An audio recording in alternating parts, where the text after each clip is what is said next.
Hi everyone, welcome to another topic of enzyme. ठीक है, enzyme का आज हमारे पास जो टॉपिक है वो है इनहिबिशन या इनहिबिटर्स। ठीक है, वो कौन से सब्सट्रेट होती है जो एंजाइम के साथ अटैच होकर उसकी काम को रोक देती है। ठीक है, कुछ ऐसे एबिटर्स है जैसे कि सब्सट्रेट है तो वो क्या हो जाती है, प्रोडक्ट में कन्वर्ट हो जाती है। लेकिन कुछ ऐसे जो है सब्सट्रेट होते हैं या ऐसे इनहिबिटर्स होते हैं जो क्या करते हैं, इनहिबिट कर देते हैं एंजाइम को कि स्टॉप कर दे अपना प्रोडक्शन। ठीक है, अपना प्रोडक्शन रोक दे। ठीक है, आज हमारे पास टॉपिक होगा वो होगा एंजाइम इनहिबिशन। ठीक है, enzyme inhibition the stop an enzyme from the action. ठीक है, एंजाइम के एक्शन से उसको रोक देता है, कॉल्ड एंजाइम इनहिबिशन। ठीक है, इसको कहा जाता है एंजाइम इनहिबिशन।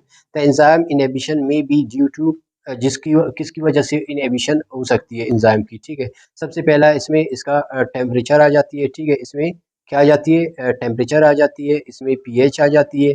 ठीक है, और इसी तरह इसमें जो है आ जाती है एंजाइम इनहिबिटर्स। अब एंजाइम इनहिबिटर्स से क्या मुराद, वो ड्रग्स भी हो सकती है। ठीक है, वो टॉक्सिक भी हो सकती है। ठीक है, वो ड्रग्स जैसे कि मुख्तलिफ ड्रग्स इस्तेमाल करते हैं मेडिसिन के तौर पर। ठीक है, तो वो भी क्या कर सके, हमारे कुछ ऐसे जो है केमिकल सब्सटेंस होते हैं जो है हमारे यानी मेडिसिन में जो कहते हैं एंजाइम को डीनेचर कर सकते हैं, यानी इन पे इनको स्टॉप कर सकती है। डीनेचर नहीं, इसको स्टॉप कर सकती है अपने काम से। और इसके अलावा जो है कुछ ऐसे टॉक्सिक वो बैक्टीरियल टॉक्सिक भी हो सकते हो, फंगल टॉक्सिक भी हो सकती है। और इसके अलावा वो जो है विनोम हो सकती है किसी स्नैक या किसी जो है और जानदार का, तो वो क्या कर सकती है, वो इनहेबिट कर सकती है हमारे जो है उसको क्या कहते हैं, इंसान को। ठीक है, तो सबसे पहले the enzymes inhibitor is normal part of the regular enzyme activity. जो क्या करता है, द सेल जो सेल के जो एक्टिविटी को क्या कर रही होती है,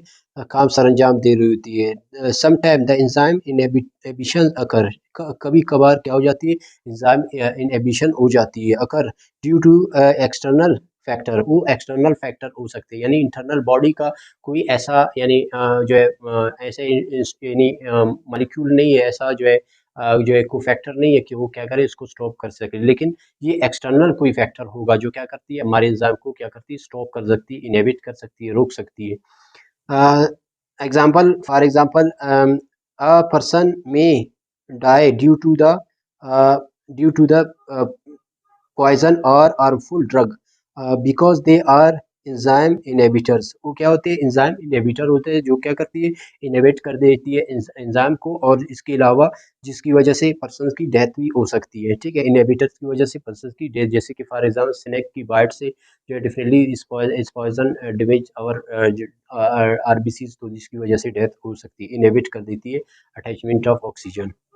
एंजाइम इनएक्टिवेटर, एंजाइम इनएक्टिवेटर किसको कहा जाता है, the substance which bind enzyme, वो सब्सटेंस जो एंजाइम के साथ अटैच हो जाती है और इंक्रीज करती है द एक्टिविटी ऑफ एंजाइम, जो एक एंजाइम की एक्टिविटी को इंक्रीज करती है। जैसे कि हमारे पास को फैक्टर्स है जो क्या करती है, जैसे कि को एंजाइम है वो क्या करती है, वो एंजाइम की जो वर्क है उसको स्पीड अप कर देती है। लेकिन एंजाइम इन एबिटर एबिटर क्या होती है, एंजाइम इन एबिटर क्या हो जाती है, दे सब्सटेंस विच बाइंड एंजाइम, जो एंजाइम के साथ अटैच होती है, stop the activity of enzyme, जो एंजाइम की एक्टिविटी को क्या करती है, रोक देती है। जैसे कि हमारे पास है पॉइजन। ठीक है, साइनेडेज। ठीक है, ये भी ड्रग लाइक पेंसिलिन। ठीक है, ये भी क्या कर देती है, हमारे एंजाइम को स्टॉप कर देती है। इसी तरह एंटीबॉडीज। ठीक है, एंटीबॉडीज भी इनहिबिट कर सकती है, यानी एंजाइम को इनहिबिट कर सकती है, वो फॉरेन भी हो या हमारी बॉडी के अंदर एक्स्ट्रा जो यानी ह्यूज अमाउंट ऑफ रिलीज हो जाए, तो भी अगर ये क्या कर सकती है, हमारी बॉडी के जो एंजाइम है इसको इनहिबिटर के तौर पर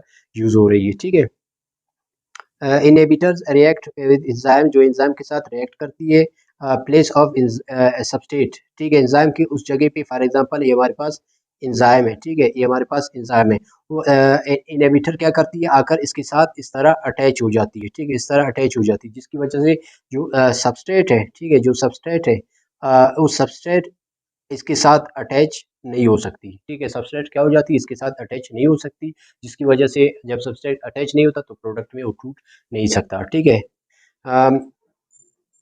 as a result an enzyme inhibit complex. ठीक है, इनहिबिटर कम्प्लेक्स, अब ये इनहिबिटर कम्प्लेक्स बन गया है। ठीक है, इनहिबिटर कम्प्लेक्स बन गया है। ठीक है, इनहिबिटर कम्प्लेक्स बना दिया यहाँ पे। उसके बाद for instead of enzyme substrate complex, enzyme substrate complex के अलावा क्या इनहिबिटर सबस्ट्रेट कम्प्लेक्स बन गया, ठीक है। Due to this reason the substrate is not change, जिसकी वजह से सबस्ट्रेट ब्रेकडाउन नहीं होती इनटू प्रोडक्ट, प्रोडक्ट में नहीं बनता। The enzyme inhibitor complex block the active site, क्योंकि जो इनहिबिटर है उसने एक्टिव साइट को ब्लॉक कर दिया, उसके साथ बाइंड हो गया, तो जिसकी वजह से जो सबस्ट्रेट उसके साथ अटैच नहीं होता और प्रोडक्ट में नहीं टूटता, ठीक है। टाइप्स ऑफ इनहिबिटर, ठीक है, इनहिबिटर के कितने टाइप्स है, एक रिवर्सिबल है, एक इनरिवर्सिबल, यानी कुछ ऐसी इनहिबिटर है एंजाइम के साथ अटैच हो जाती है, एंजाइम के साथ बाइंड होती है, वक्त के साथ वो अलहदा हो जाती है एंजाइम के एक्टिव साइड से या उसके एलोस्टेरिक साइड से, तो अगर वक्त के साथ वो अलहदा हो जाती है। लेकिन इरिवर्सिबल जो इनहिबिटर्स है वो एंजाइम के साथ कोवेलेंटली बाइंड हो जाती है और वो एंजाइम को क्या करती है हमेशा के लिए जो है डीनेचर कर देती है, हमेशा के लिए इसको ब्लॉक कर देती है, उसको हम कहते हैं इरिवर्सिबल। तो सबसे पहले आते हैं रिवर्सिबल क्या होती है। डेफिनेटली रिवर्सिबल वो इनहिबिटर होती है जो क्या करती है एंजाइम के एक्टिव एंजाइम को एक्टिवेशन से रोक देती है। Occur following ways they destroy the globular structure of enzyme, जो एंजाइम का ग्लोबुलर स्ट्रक्चर है उसको क्या करती है डिवेज कर देती है। They denature the active site, वो एक्टिव साइट का जो एक्टिव साइट को क्या करती है बिगाड़ देती है, जिसकी वजह से सब्सटेंस भी अटैच नहीं हो सकती,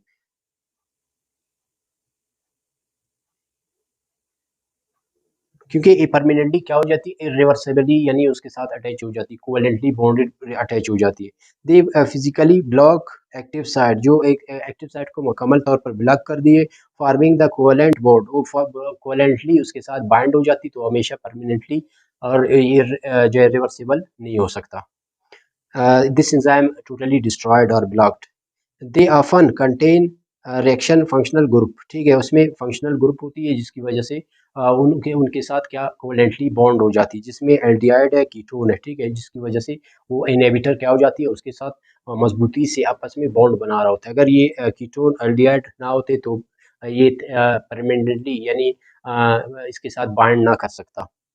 दीज इलेक्ट्रोफिलिक इलेक्ट्रॉन लविंग, ये जो है इनहिबिटर क्या होते हैं, ये इलेक्ट्रॉन लवर होते हैं, जो क्या करती है इसीलिए एल्डिहाइड और कीटोन के साथ रिएक्ट कर कर कोवेलेंटली क्या हो जाती है बाइंड कर जाती है एंजाइम के साथ, ठीक है। वो जो है परमानेंटली अगर वो जो एंजाइम के साथ अटैच हो सकती है वो क्या हो सकती है, फॉर एग्जांपल इसमें सिनेक के जो विनोम है वो भी हो सकती है, और आर्टिफिशियल जो ड्रग्स है, ठीक है, वो भी इसको इनहिबिट कर सकती है, कोवेलेंटली बॉन्ड बना सकती है, उसको डीनेचर कर सकती है, ठीक है, जैसे कि पेंसिलिन वगैरह, ठीक है। रिवर्सेबल इनहिबिटर, अब रिवर्सेबल जो इनहिबिटर है वो अगर एंजाइम के साथ अटैच हो जाती है तो डेफिनेटली वो एंजाइम के वक्त के साथ वो एंजाइम से क्या हो जाती है अलहदा हो सकती है, उनको कहा जाता है reversible inhibitor. These inhibitors stop the activity of enzyme, definitely inhibitors क्या करते हैं एंजाइम को स्टॉप करती है उसके फंक्शन से। Their effect can be neutralize completely, वो कम्प्लीटली क्या हो जाती है न्यूट्रलाइज कर जाती है एंजाइम को, partly by the increasing the substrate, यानी सब्सटेंट जब इंक्रीज हो concentration, they can be easily remove, जो रिमूव हो सकते हैं from enzyme due the following reason, ये फॉलोइंग रीजन की वजह से वो वापस एंजाइम से अलहदा हो सकती है। These inhibitors do not form covalently, ये पहली बात कि वो कोवेलेंटली उसके साथ बॉन्ड नहीं बनाती बल्कि वो लूजली कोई बॉन्ड बना रही होती है, तो जिसकी वजह से वो आसानी से वापस अलहदा हो सकती है। Enzyme but form weak bond, ये वीक बॉन्ड बन रहा है, वो कौन सा बॉन्ड हो सकता है, हाइड्रोजन बॉन्ड हो सकता है, ठीक है, हाइड्रोफोबिक इंट्रैक्शन इनके दरमियान होती है जो क्या हो जाती है आसानी से फिर अलहदा हो सकती है। They do not undergoes chemical reaction when bind to the enzyme, ये केमिकली बॉन्डेड नहीं होती बल्कि वो लूजली हाइड्रोजन बॉन्ड की निस्बत एक दूसरे के साथ मिले हुए, तो इसीलिए वो केमिकल रिएक्शन उसके साथ नहीं करता, अगर कर लेता तो परमानेंटली उसका बाइंड यानी बाइंड कर जाता, लेकिन ये लूजली है, ठीक है, आसानी से अलहदा हो सकती है।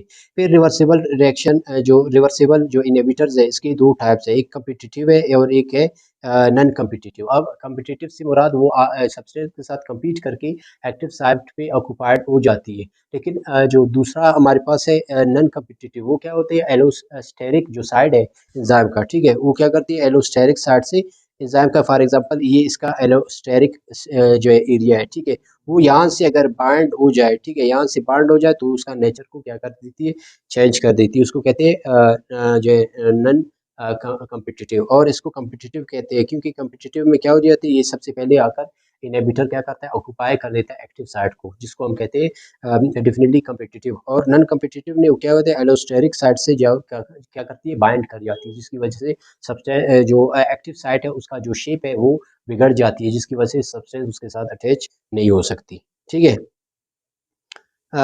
morphology of the structure these inhibitors is similar with the actual substance, ये actual substance के बिल्कुल बराबर यानी उसके हूबहू शक्ल का होता है, ठीक है, शेप का होता है। these compete with substance जो compete करता है substance के साथ और ऑक्यूपाई करता है किसको, एक्टिव साइट को, जिसकी वजह से सबस्टेट जाकर उसके साथ अटैच नहीं हो सकता।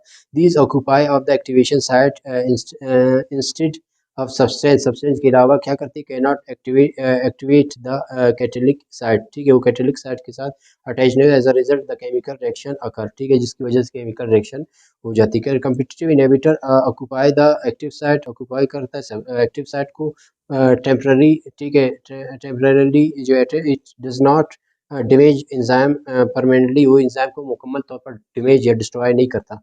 The process competitive inhibitor depend upon the relative concentration of substance, वो सब्सटेंस की जो कंसंट्रेशन है उस पर डिपेंड करता है, ठीक है। उसके बाद if the concentration of competitive inhibitor is I, अगर कम्पिटिटिव जो इनहिबिटर है उसका जो प्रोडक्ट है, सॉरी सब्सटेंस है, आई हो, तो चेंज द इनहिबिशन और आई, ठीक है, जिसकी वजह से जो इनहिबिशन का जो रेट है यानी जो एंजाइम है वो देर तक डीनेचर हो जाती है, वो देर तक अपना काम सरंजाम नहीं दे सकता। If the concentration of substance is increase, अगर सब्सटेंस का जो कंसंट्रेशन है इंक्रीज हो, then the active site will usually be the occupied by the substance, अगर जो है सब्सटेंस की जो यानी फूड की कंसंट्रेशन ज़्यादा हो तो इनहिबिटर उसको ऑक्यूपाइड नहीं कर सकता। इसीलिए जब भी हम कोई मेडिसिन खाते हैं उससे पहले खाना ले लेते हैं या कुछ खा रहे होते हैं, उसके बाद हम मेडिसिन लेते हैं। अगर हमने कुछ खाया नहीं, अगर ऐसी मेडिसिन ले तो डेफिनेटली ये क्या हो जाती है, एंजाइम के जो एक्टिव साइट के साथ ये अटैच हो जाती है, ठीक है, जिसकी वजह से हमारा फूड जो है इसके साथ बाइंड नहीं करता। इसलिए जो एक टैबलेट मेडिसिन लेने से पहले आपने जो है अपना मेल यानी सही तरीके से लेना है, ठीक है। उसके बाद है non competitive, these inhibitors have different morphology or substrate for the substrate, they do not compete with substrate, वो substrate के साथ compete नहीं करता बल्कि bind in the active site, वो active site के साथ bind नहीं होता। they form enzyme inhibitor complex at a place other than active site, वो active site के अलावा किसी और जगह, जैसे कि हमारे पास एलोस्टेरिक साइट है वहाँ पे जाकर ये क्या हो जाती है, बाइंड हो जाती है। एलोस्टेरिक साइट पे वो क्या हो जाती है, बाइंड कर देती है, जिसकी वजह से उसका शेप बिगड़ जाती है। जब शेप बिगड़ जाती है तो सब्सटेंस उसके साथ अटैच नहीं होती, ठीक है। तो ये था जो है इन नॉन कम्पिटिटिव इनहिबिटर, वो एक्टिव साइट से अटैच नहीं होता बल्कि वो एलोस्टेरिक साइट से अटैच हो जाती है, जो क्या करता है एक्टिव साइट का जो शेप है उसको बिगाड़ देती है, जिसकी वजह से सब्सटेंस उसके साथ अटैच नहीं होता।